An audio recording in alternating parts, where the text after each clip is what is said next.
जो दिया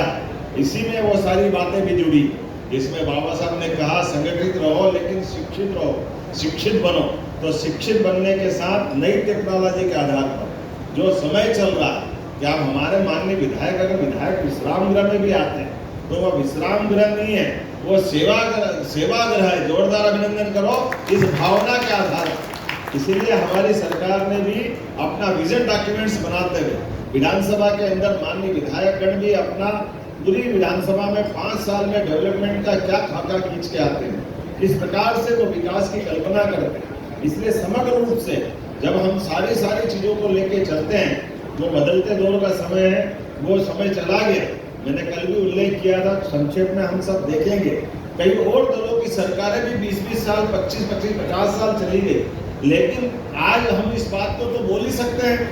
कि सरकार के साथ लंबे समय गुजारने के बाद अगर आप विकास के दायरे में पीछे देखोगे तो आपको ध्यान में आना चाहिए,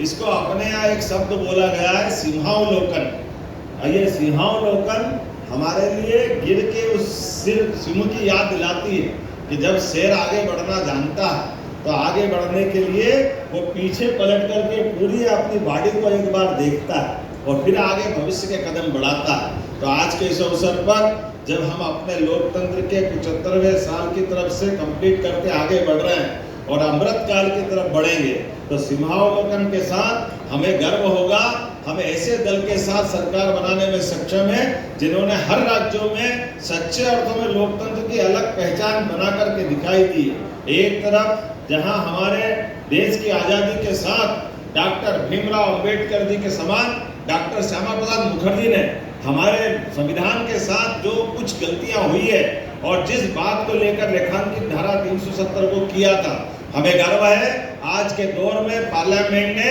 उस कलंक को हटाने का भी बड़ी सौगात हमारे सबके में दी है। ये वास्तव में जनतंत्र की जीत है। जनतंत्र के माध्यम से, गणतंत्र के माध्यम से हमारे